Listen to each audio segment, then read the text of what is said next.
Your dictation will start within 5 seconds.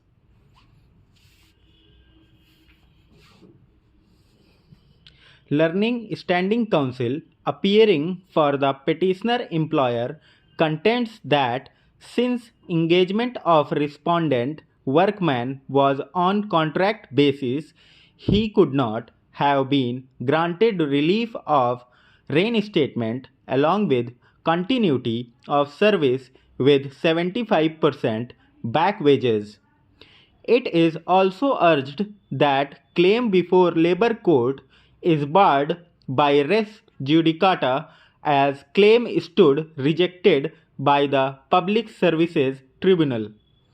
It is also argued that finding of continuous working of 240 days in a calendar year is based upon no material and that in the facts and circumstances of the case, no adverse interference could be drawn against the petitioner employer in as much as the records demanded were not in existence at all.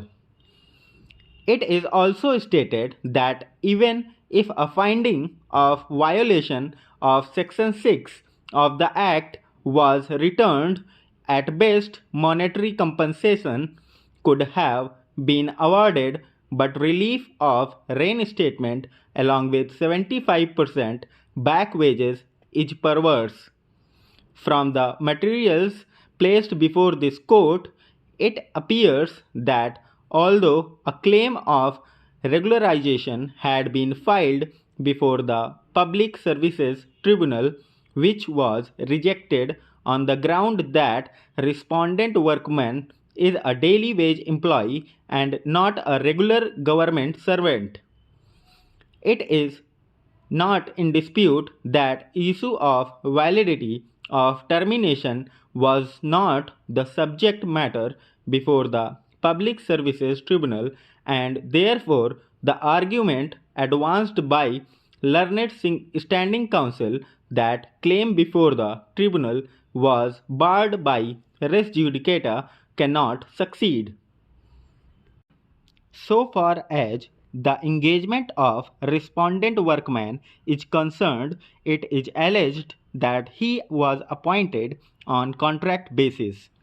Such a plea, however, was not taken in the written statement and was taken for the first time in rejoinder statement.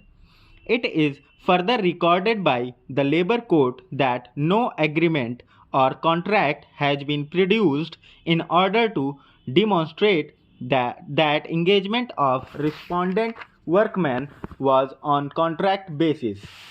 The alleged letters filed as Annexure number 7 to the writ petition regarding that monthly wages of persons engaged on contractual basis are being released were not filed or proved before the labor court, and therefore such documents need not be entertained and scrutinized by this court at the first instance.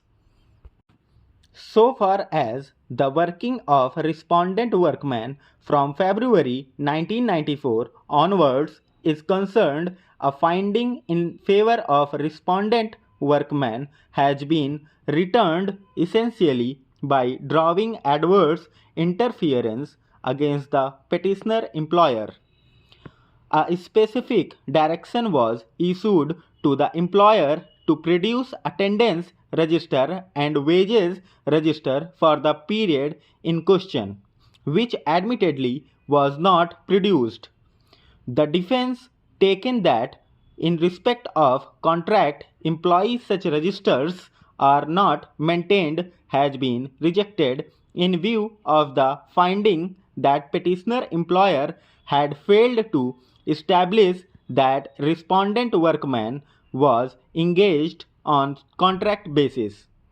The labor court has also relied upon the certificate issued by Deputy Sports Officer dated 10/8/1999, which was duly exhibited and proved.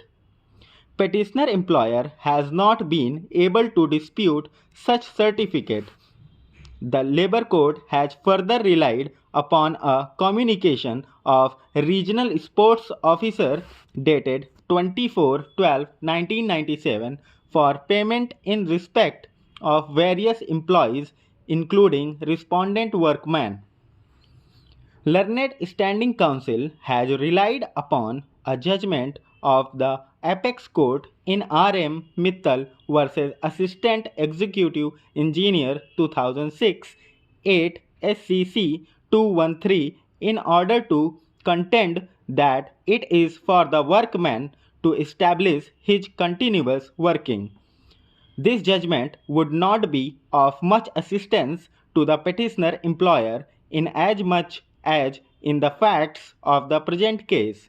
The workman had discharged his onus by adducing his oral statement and documentary evidence coupled with adverse interference, which led to a finding of 240 days working being returned by the Labour Court.